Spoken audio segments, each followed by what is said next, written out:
이제 오늘 하나님 말씀 로마서 11장 29절에서 36절 한 절씩 교도가도록 하겠습니다. 하나님의 은사와 부르심에는 후회하심이 없느니라. 그러니까 전에는 하나님께 순종하지 아니하였더니 이스라엘이 순종하지 아니하므로 이제 긍휼을 입었는지라. 이와 같이 이 사람들이 순종하지 아니하니 이는 너희에게 베푸시는 긍휼로 이제 그들도 긍휼을 얻게 하려 하심이라.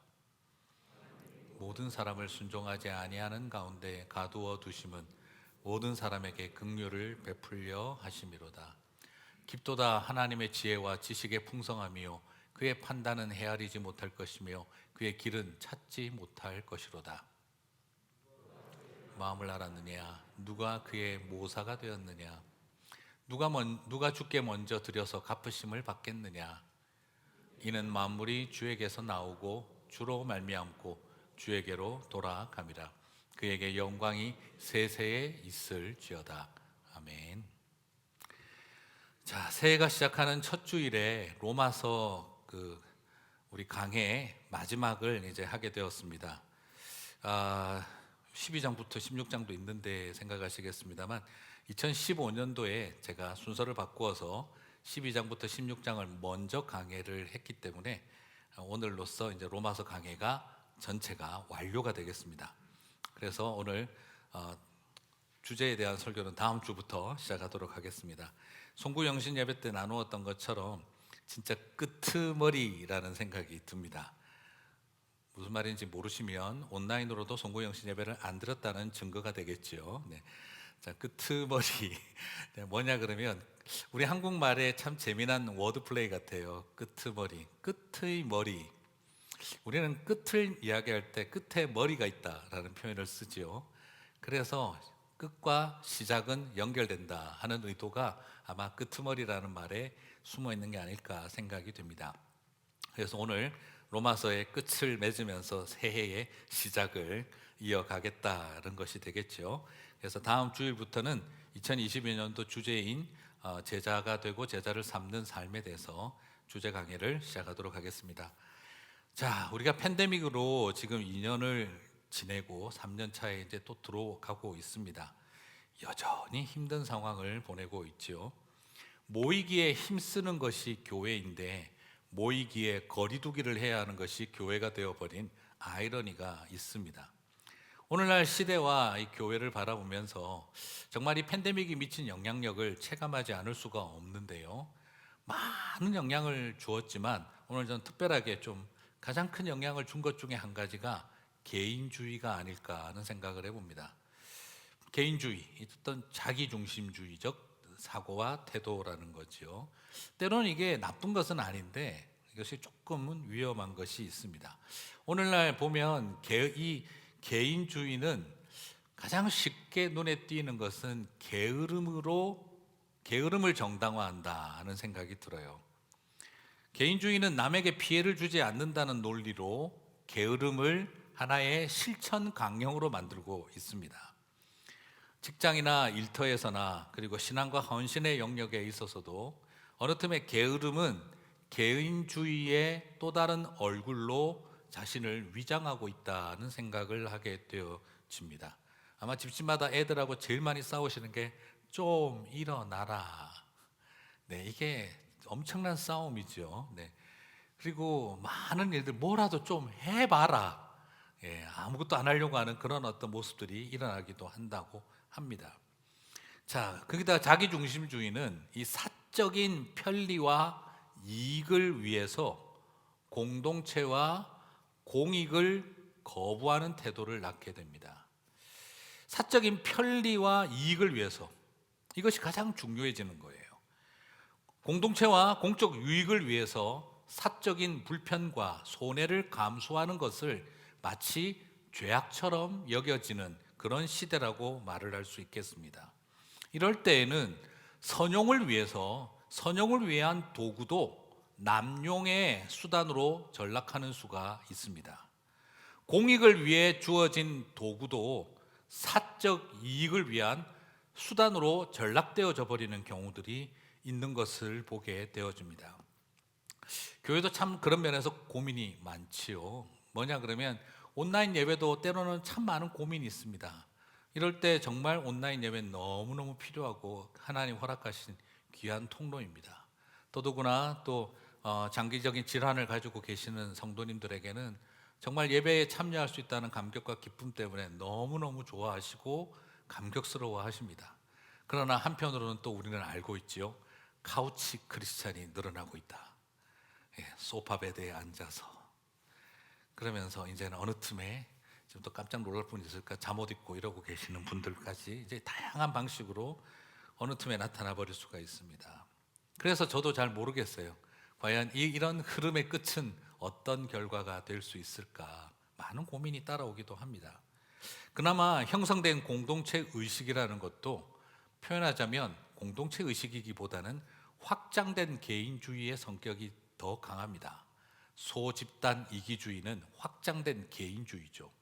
철저한 개교회주의적 성격도 그냥 확장된 개인주의입니다.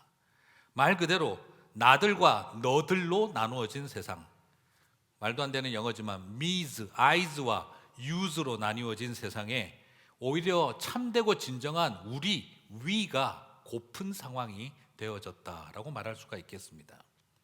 윤리라는 것도 기준이라는 것이 헷갈려 버립니다. 기준이라는 것은 없고 우리 편이냐 혹은 누구 편이냐, 생각이 다르다는 것을 인정하지 않고 생각은 틀렸다라고 말하는 것에 익숙해져 버린 상황. 그래서 무례함과 거짓과 허위도 누구 편이냐에 따라 전략적 선으로 여겨질 수 있는 그런 시대를 우리가 살고 있습니다. 이런 시대의 도전을 보면서 우리는 한편으로는 시대의 변화를 수용해야 하지만 한편으로는 싸워야 할 것들도 존재하고 있다는 걸 발견하게 되어지지요. 그리고 이런 상황을 자꾸 겪다 보니 솔직히 지난번에는 그래도 온라인 예배 드리면서도 막 여러 기도와 눈물과 막 이것으로 했는데, 이번에도 온라인으로 아이들 바꿀 때도 뭐 코로나 퍼진다는데 온라인으로 바꾸지 뭐 하는 우리들의 모습 속에 어느 틈에 무언가에 대한 갈급함과 아쉬움과 그 안타까움인가 이런 것들을 잃어버린 우리의 모습이 있지 않나. 소망이라고 하는 것도 점점 약해지고, 요즘 더더구나 막 비말티니까 뜨거운 찬양과 통성기도도 자제해야 되고, 그냥 모든 것을 그렇게 해나가는 자리에서 소망을 갖는다, 다시 한번 찬양의 이유를 찾는다, 이게 참 쉽지가 않습니다.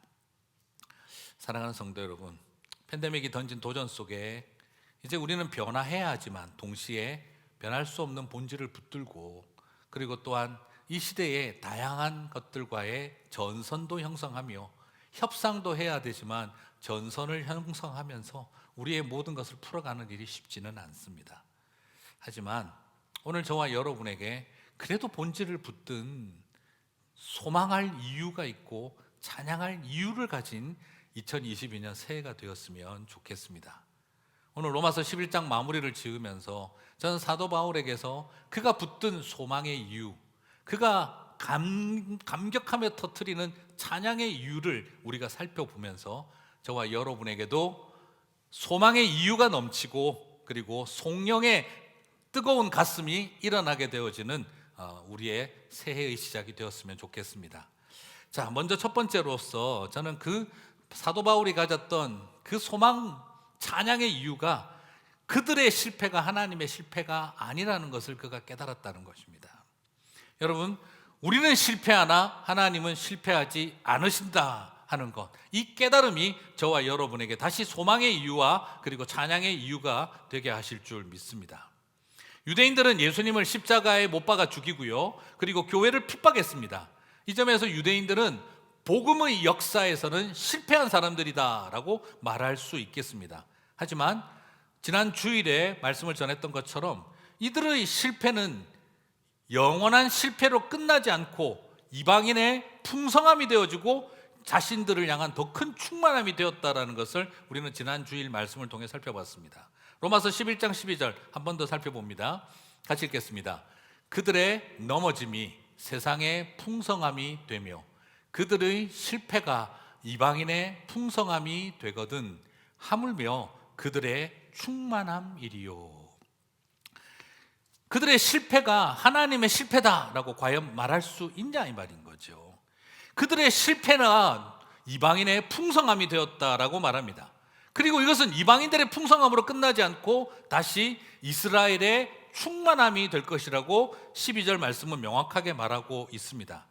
하나님 하시는 일은 결국 무엇을 말하는 겁니까? 우리의 실패를 통해 그들의 더 큰 풍성함을 이루고, 그리고 결국 그들의 그 풍성함은 다시 우리의 충만함이 되게 하시겠다라고 하는 것을 우리는 보게 되는 것이죠. 사랑하는 성도 여러분, 지금의 실패를 바라보고 모든 것에 마침표를 찍어버리는 순간 우리는 끝이 나는 것이지요. 그러나 지금의 이 실패의 끝에 마침표를 찍는 것이 아니라 쉼표를 찍으면 우리는 그 다음에 이어서 역사하시는 하나님의 풍성함과 우리를 향한 충만함을 함께 볼 수 있는 줄 믿습니다. 우리의 실패를 통해 더 큰 풍성을 이루고 또한 우리를 향한 더 큰 충만함으로 이끌어가는 통로가 결국 실패였다라는 걸 우리들에게 보여주게 되지요. 사랑하는 성도 여러분, 이 소망을 붙들게 되시기를 주님의 이름으로 축복합니다. 당장은 실패가 맞아요. 당장은 무너진 거 맞습니다. 당장은 내가 싫어하고 혐오하고 미워하던 사람들의 부흥이 일어나는 것처럼 여겨집니다.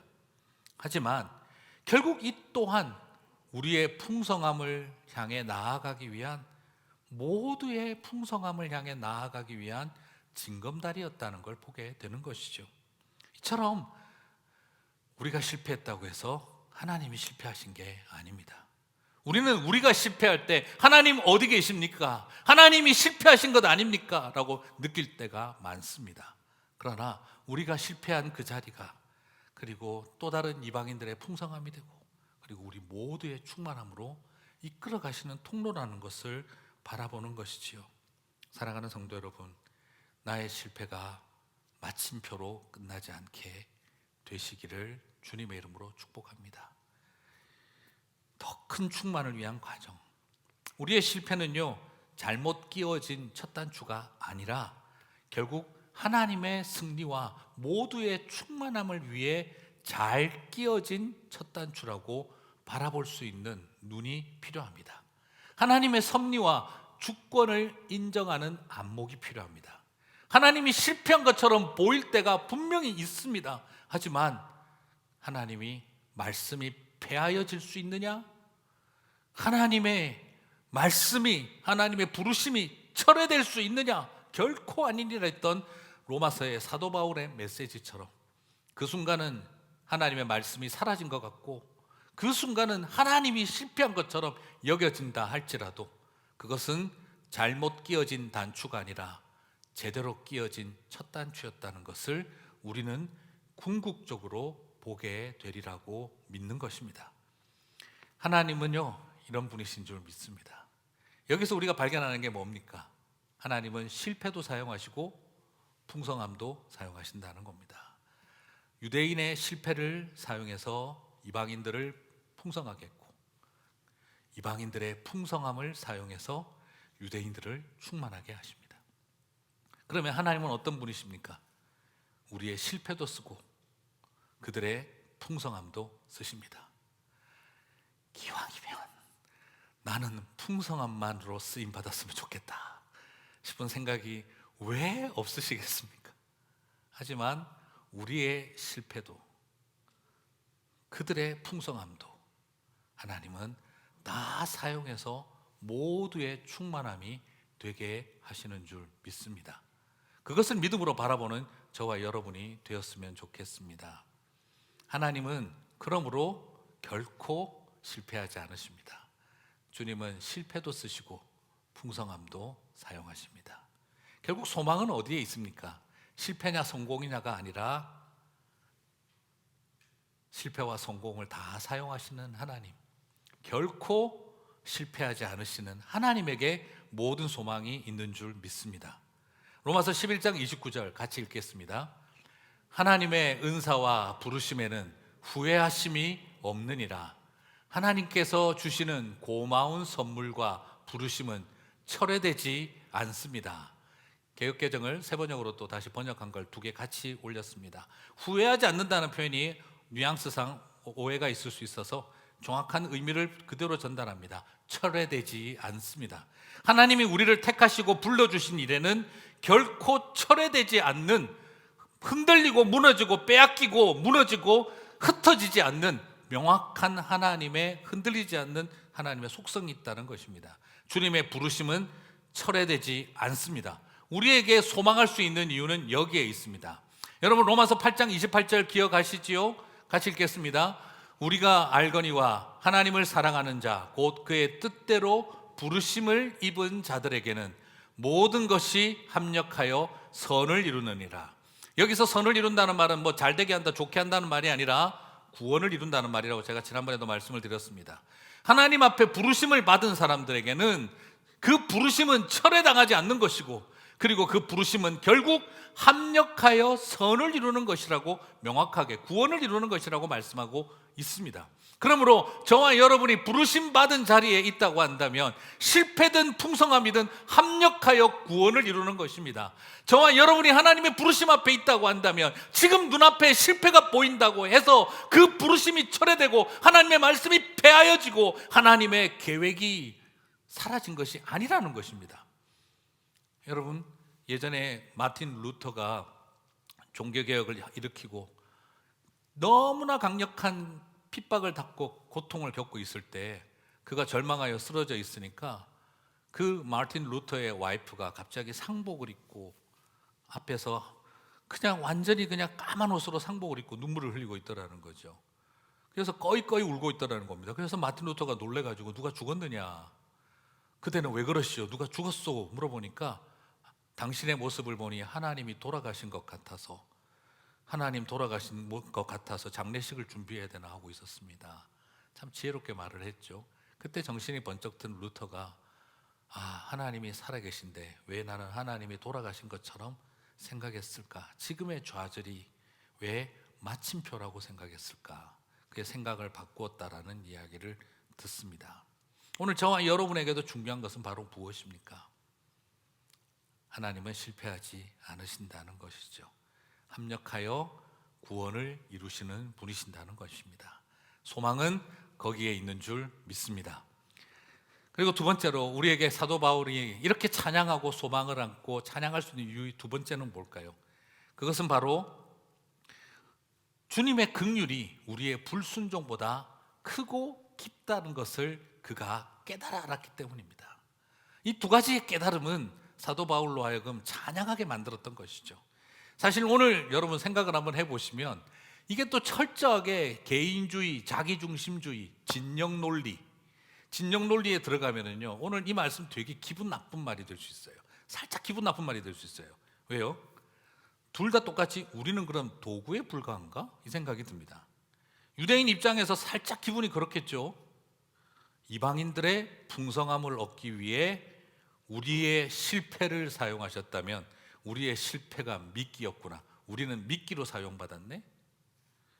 또 반대로 이방인들도 어떨까요? 살짝 기분이 그랬을 겁니다. 우리한테 복 주시는 줄 알았더니 유대인들의 충만함을 주기 위해서 우리는 시기나게 만드는 미끼였구나 라고 생각할 수도 있겠죠.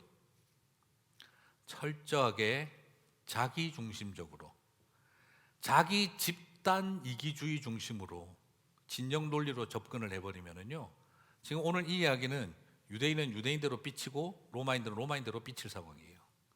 우리의 풍성함을 우리를 위해서 복을 주신 게 아니네. 결국 유대인들 충만하게 하려고 복 주신 거고 시기나게 하려고 했다면 우리는 미끼였네. 기분 나빠. 돈 받고 복 받고 기분 나쁜 것도 처음이다. 막 이런 생각 들지 않겠어요? 유대인들은 어떻게 했습니까? 우리의 실패를 통해 그들을 풍성하게 했다? 야, 완전히 이용당했네, 우리가. 여러분, 만약 이렇게 철저하게 자기중심주의적 사고, 자기 집단 중심적 사고를 하게 되면은요, 로마서 11장 끝자락은 분노로 가득 찼을 것입니다. 근데 여러분 한번 생각해 보십시다. 이들이 분노할 이유가 같습니까? 다릅니까? 사실 형태는 다르지 내용상으로는 똑같습니다. 그렇다고 한다면, 똑같은 이유로 서로가 분노할 수 있다면 이것이 하나님이 편파적인 꼼수를 쓰신 겁니까? 아니면 모두를 살리는 깊은 지혜를 보여주신 것입니까? 중요한 건 뭐죠? 내 관점에서만 쳐다보면 하나님의 구원 사역도 기분 나쁩니다. 자기중심적으로만 이해하고 우리 민족주의적인 관점에서만 자기 집단 진영 논리로만 생각을 하면은요, 하나님이 저들을 사용하시는 것도, 저들을 축복하시는 것도 꼴보기 싫어요. 이게 우리의 마음이고요. 이런 마음 상태로 있다면 아무것도 답이 없는 것입니다. 그러면 하나님 하시는 일도 편파적인 꼼수에 불과합니다. 두 사람이 싸우고 있습니다. A가 말합니다.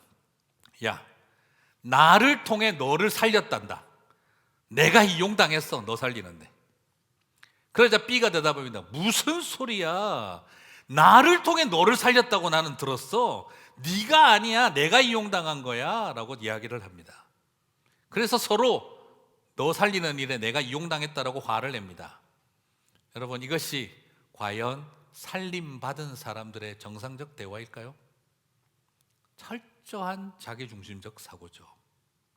구원받은 사람들이 이런 말을 할 수가 없는 것입니다.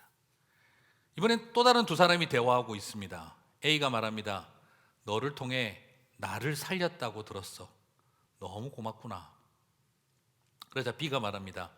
무슨 말이야? 너를 통해서 내가 살았다고 들었어. 나야말로 고맙지. 그리고 그들은 고백합니다. 너를 통해 나를 살리고 나를 통해 너를 살리셨구나. 그래서 우리 모두를 살렸구나. 거기에 남는 게 뭐죠? 하나님의 은혜입니다. 이것이야말로 살림받은, 구원받은 사람들의 정상적인 대화가 맞을 것입니다. 근데 우리는 자꾸 어떻게 가죠? 하나님, 나만 사랑하게 해주십시오. 어떤 꼬마 아이가 저녁 때 잠들기 전에 기도했다고 합니다. 하나님, 오늘 밤에 제 생명을 지켜주세요. 그러나 꼭 오늘 밤에 저를 만약 거두어 가셔야 한다면 저기 있는 장난감은 다 부숴주세요. 제 동생이 절대 못 갖고 놀게 말이지요. 그렇게 기도를 하는 아이가 있었다면, 그 아이의 모습은 그나마 귀엽지만 나이 든 어른의 그런 기도는 추할 수 있는 것이죠. 오늘 어쩌면 그 아이의 모습이 우리 안에 있는 건 아니겠나 싶습니다. 자, 오늘 사도 바울은 이런 갈등을 로마 교회에 알았기 때문에 말했던 것입니다. 로마서 11장 30절 같이 읽겠습니다. 너희가 전에는 하나님께 순종하지 아니하더니 이스라엘이 순종하지 아니함으로 이제 긍휼을 입었는지라. 이와 같이 이 사람들이 순종하지 아니하니 이는 너희에게 베푸시는 긍휼로 이제 그들도 긍휼을 얻게 하려 하심이라. 여기서 30절에 한번 띄워주시고요. 너희는 곧 이방인들을 말합니다. 로마인들이 전에는 하나님께 순종 안 했죠, 그죠?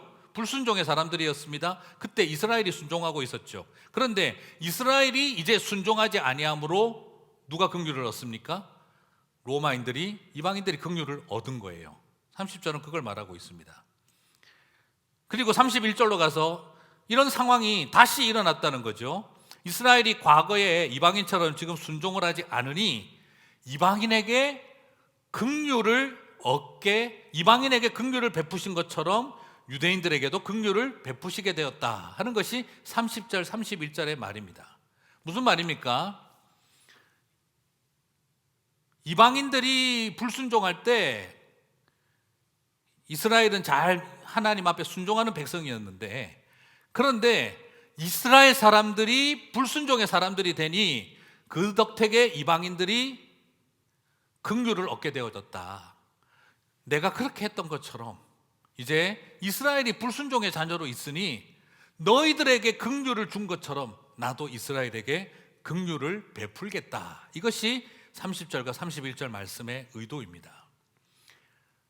그들로 인해 너희를 살렸고 이젠 너희를 통해 그들을 살리겠다 하는 것, 이것이 지금 하나님의 방법입니다. 이게 아까 우리가 봤던 12절에 나오는 그들의 실패를 통해 이방인들의 풍성함을 누리고 그리고 유대인들이 충만함을 얻게 된다 하는 그것과 같은 맥락의 이야기인 것이죠. 그러므로 우리가 여기서 보는 것이 무엇입니까? 이스라엘 사람들이 불순종을 하든 이방인들이 불순종을 하든 하나님의 긍휼은 이방인들의 불순종보다 크고 유대인들의 불순종보다 훨씬 더 깊다는 것입니다. 그러므로 긍휼이 크시고 깊으신 하나님 앞에 이방인들이 단체로 불순종을 하든 유대인들이 단체로 불순종을 하든 하나님의 긍휼을 이길 수가 없다는 것을 그가 깨달았던 것이지요. 바울은 지금 그것을 고백하고 있는 것입니다. 우리들이 아무리 불순종한다 하더라도 하나님의 긍휼을 이길 수가 없다 하는 것입니다. 그러므로 막 살아도 된다 이걸 말하는 것이 아니라 그 속에 담겨있는 하나님의 사랑과 은혜를 그가 깨달았다는 것이죠. 그걸 깨닫고 나니 바울이 어떻게 됩니까? 감격과 기쁨의 노래가 터져나오게 되는 것입니다. 아, 이것이 깨달음이었구나, 이런 거였구나, 이래서 우리에게는 소망이 있는 거구나 하는 걸 그가 알았던 것입니다. 사랑하는 성도 여러분, 이것조차도요 편가르고 자기중심주의적으로 소집단 이기주의 진영 논리로 생각하면요 은혜가 안 됩니다. 유대인들은 섭섭하겠죠. 삐지겠죠. 왜 우리만 구원 안 하고 쟤들을 구원합니까? 왜 우리의 실패를 사용하십니까? 로마인들은 또 어떻게 하겠어요? 촛대를 옮긴 줄 알았더니 왜 우리의 풍성함으로 시기나게 해가지고 유대인들을 믿게 합니까? 저런 사람들을. 그런 논리로 간다면 하나님은 선 안에 갇힌 하나님이 되겠죠. 우리가 그어놓은 선 안에, 우리가 만들어 놓은 프레임 안에 갇힌 하나님이 되겠죠. 우리는 여전히 영적인 일에도 편가르고 선긋기에 익숙합니다. 스캇 소울즈 목사님이 쓰신 책에 선에 갇힌 인간, 선 밖의 예수라고 하는 책이 있는데요, 이 시대를 사는 성도로서 꼭 한번 읽어보시기를 부탁드립니다. 첫 장을 보면은요, 첫 장이 교회 안에 그어진 선입니다. 그리고 부제목이 우리 편이십니까? 저들 편이십니까? 라는 부제목이 달려 있습니다. 참 놀랍지 않습니까? 우리는 세상과 교회 사이에 선이 있는 줄 알았는데 오늘 스캇 소울즈 목사님은 교회 안에 선이 있더라는 거죠. 교회 안에 선이 있는데 서로 묻는다는 겁니다. 우리 편이십니까? 저들 편이십니까? 교회 안과 밖 사이, 그리고 교회 안에 있는 선, 어쩌면 이것은 미국이 시빌 워를 경험할 때, 남북 전쟁 때 경험했던 것이겠지요. 그리고 지금도 한국이나 미국이나 세계가 겪고 있는 갈등 중에 하나일런지 모르겠습니다. 우리는 하나님 편에 서는 것보다 우리는 하나님을 내 편에 세우려고 합니다. 선 안에 갇힌 인간은 그 선을 나와서 선 밖에 계신 예수님을 만나기보단 선 밖에 계신 예수님을 우리들의 선 안으로 끌어들이려고 애쓰고 있는지 모르겠습니다. 그렇게 나와 있을 때에는 우리는 서로를 향해 구원을 베풀고 풍성함을 허락하시는 하나님조차 미워질 가능성이 높습니다. 저 사람들은 안 돼. 저 사람들에게 하나님이 복을 주신다면, 이게 안 믿는 사람 이야기가 아니라 같은 교회 안에서도, 오늘 이 이야기도 어디입니까? 로마 교회 안에 있는 유대인과 이방인입니다. 로마인들입니다. 사랑하는 성도 여러분, 누구든지 한 자녀가 되게 하셨던 주님을 바라보시기를 축복합니다. 사람들은 유대인이냐 로마인이냐 자유인이냐 종이냐 이것이 중요했는데, 식민지 백성이냐 제국의 시민이냐 이게 중요했는데, 하나님 앞에서는 로마서는 명확하게 밝힙니다. 누구든지 차별이 없느니라. 유대인들도 모든이라는 표현을 썼습니다. 이건 한 사람 한 사람 전부 다 구원받았다 임을 말하는 게 아니라 이스라엘 전체에 대한 개념까지 포함시키고 있습니다. 저는 이것을 바라보면서 공동체 안에서 선 밖에 계신 예수님이 어떻게 서로를 한 차별 없는 구원받은 백성으로 만들고 있는지를 보게 되어집니다. 그리고 또 우리는 자꾸 뭐든 다 아는 것처럼 우리는 행동을 합니다. 우리의 지혜와 지식으로 하나님을 다 설명하려고 합니다. 주님의 마음을 내가 다 알고 있는 것처럼 말합니다. 우리가 주님의 모사나 조언자가 된 것처럼 착각합니다. 유대인들은 유대인들 입장에서 주님의 뜻을 논합니다. 이건 아무리 생각해도 하나님의 말씀이 파여진 거지. 이렇게 나가시면 하나님의 계획이 실패한 거지. 하나님에 대해서 평가하고 점수를 매깁니다. 로마인들 입장에서 주님의 뜻을 묻습니다. 어떻게 선택받은 당신의 백성들이 메시아를 십자가에 못 박아 죽일 수가 있습니까? 이건 뭔가 하나님의 선택에 문제가 있었던 게 아닙니까? 이제 촛대를 우리에게 옮기십시오. 새 시대는 우리와 함께 써내려갑시다. 저 유대인들을 내버려 두고 말이죠. 그들의 마음속에는 온갖 모사들이 일어나 주님에게 뜻을 돌이키시고 우리와 함께 하자고 요청하고 있습니다. 이에 대해서 바울은 뭐라고 말하고 있습니까? 우리가 뭘 안다고 말하느냐 이 말이죠. 그래서 로마서 11장 33절 34절에서 그는 오히려 지적하기보단 찬송을 단성처럼 터뜨리고 있습니다. 같이 읽겠습니다. 깊도다 하나님의 지혜와 지식의 풍성함이요 그의 판단은 헤아리지 못할 것이며 그의 길은 찾지 못할 것이로다.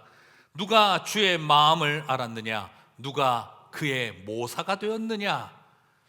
유대인들아, 로마인들아, 너희의 철학과 율법을 가지고 하나님의 모사가 되고 하나님에게 지혜를 가르치려고 하지 말고 이것이 하나님이 가셔야 될 길입니다. 우리와 함께 하십시다 할 것을 말하는 것이 아니라 이 깊고 부요한 하나님의 뜻을 왜 모르느냐? 너희의 실패를 통해 그들을 풍성하게 하고 그들의 풍성함을 통해 너희들을 충만하게 하는 하나님, 너희가 불순종할 때 긍휼을 베풀었고 그들에게 긍휼을 베푼 것처럼 이제 이스라엘에게도 긍휼을 베푼다는 하나님의 그 놀라운 속성을, 계획을 왜 너희는 깨닫지 못하느냐?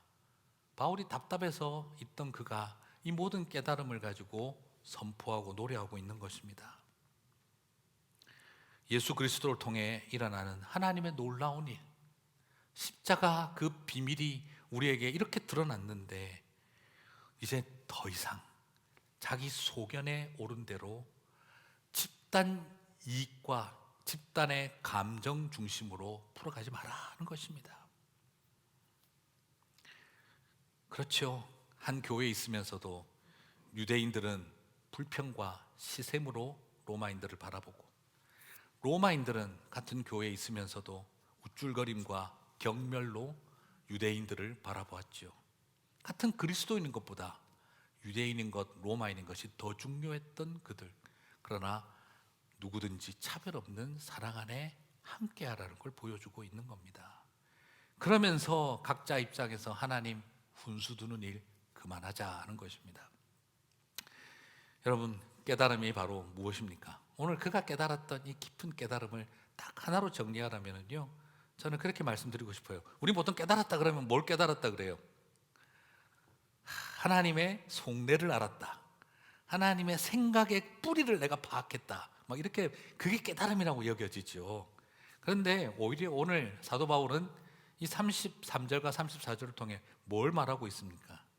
하나님의 깊이와 부요함을 우리의 짧은 지혜로 도무지 알 수 없다는 것을 깨달았다는 것이죠.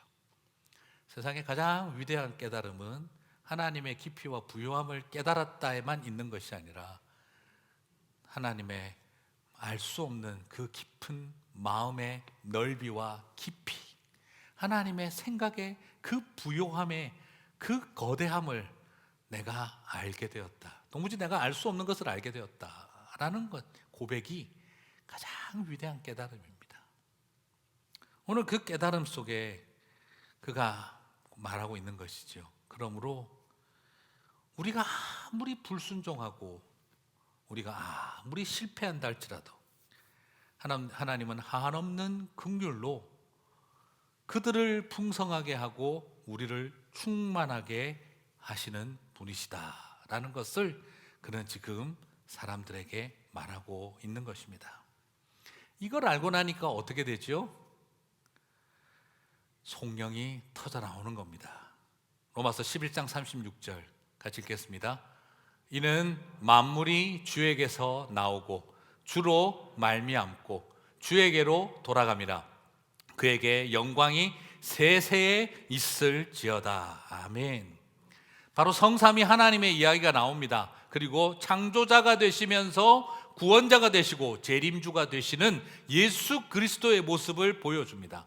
예수 그리스도가 어떤 분이냐? 창조주가 되시고 만물이 그에게서 나오고 만물이 그로 말미암고 만물이 그에게로 돌아갑니다. 창조주 되시고 구원자가 되시고 재림주가 되시는 예수 그리스도와 성삼위 하나님의 모습을 보여주고 있습니다. 그리고 어쩌면 이 속에는 하나님의 모습 속에 어머니와 같은 모습을 또한 보여주고 있습니다. 무슨 말입니까? 새끼 놓고 키우고 돌보는 어머니의 모습처럼 그에게서 나오고 그로 말미암고 그에게로 돌아감이니라, 이런 표현을 사용을 하고 있습니다. 어떤 마음이겠습니까? 자식들을 바라보는 어미의 마음과 같은 것이 하나님 아버지의 마음이라는 걸 우리들에게 보여주고 있습니다. 무슨 말이죠? 우리는 자꾸 어떻게 생각합니까? 나만 주에게서 나오고 나만 주로 말미암고 우리끼리 주에게로 돌아갑니다. 나만 주에게서 나오고 우리가 주로 말미암고 우리끼리 주에게로 돌아감이니라 라고 생각하고 있었던 유대적 사고, 그리고 로마인들의 좁혀진 사고, 그 모든 것들을 깨고 만물이, 모든 생명과 모든 것들이 주님으로부터 나오고 모든 것들이 주님으로 말미암고 모두가 다 주께로 돌아가야 함이 마땅치 아니하냐, 그것을 그가 찬양하고 있는 것이지요. 이것이 바로 하나님 아버지의 마음인 것입니다. 잘났던 못났던, 많이 배웠던 못 배웠던, 희든 검든 노랗든 다 내 속에서 난 자식들이다 이 말입니다. 네가 제국의 백성이든 식민지 백성이든 너희들은 다 내 자녀들이다 이 말인 것입니다. 예수 그리스도를 믿고 회개하고 돌아오는 사람들에게는, 그 모든 사람들에게 차별 없이 누구든지 그들에게 하나님의 은혜를 허락하셨다라는 것입니다. 사랑하는 성도 여러분, 이것이 얼마나 큰 도전이고 위로였겠습니까?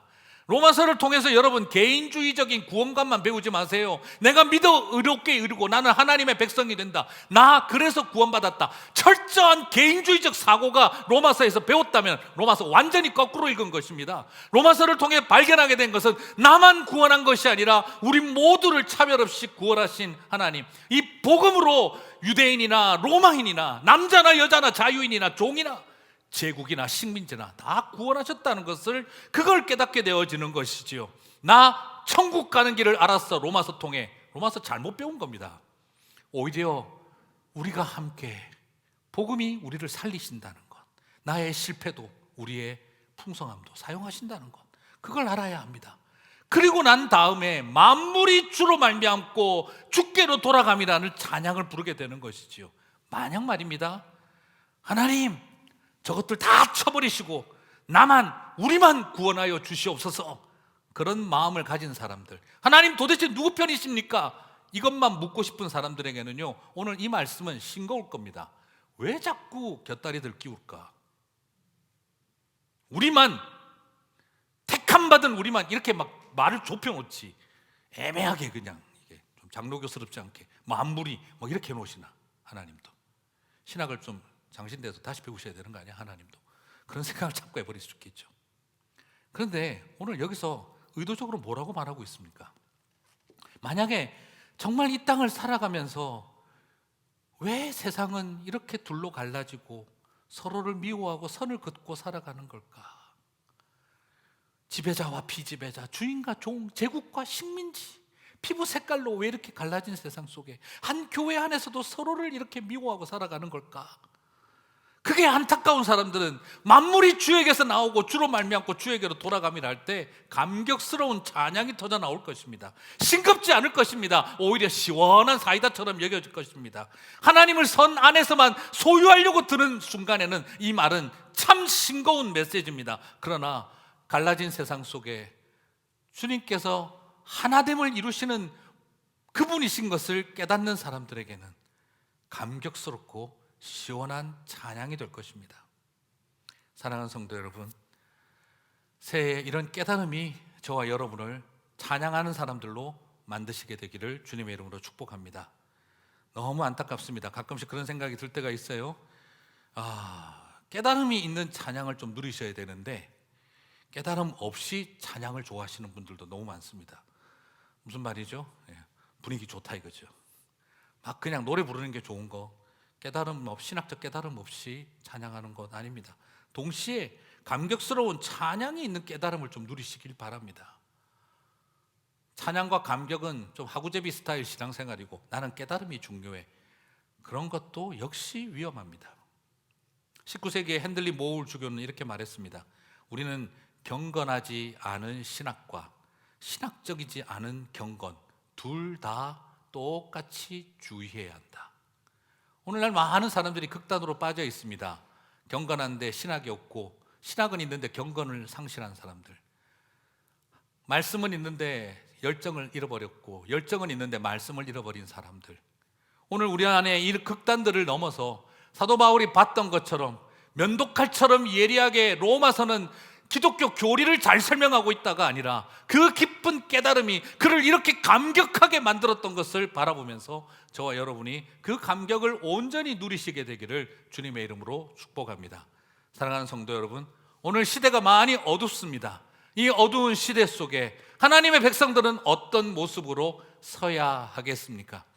참된 이 깨달음들을 갖고, 그래서 실패와 그리고 불순종이 가득한 세대 속에서도 하나님의 긍휼을 깨달아 알며 그분의 풍성함을 바라보며 한없는 감격스러운 찬양을 터뜨리는 탄성으로 노래하는 저와 여러분이 되시기를 주님의 이름으로 축복합니다. 우리 오늘 주신 말씀 붙들고 같이 찬양하겠습니다.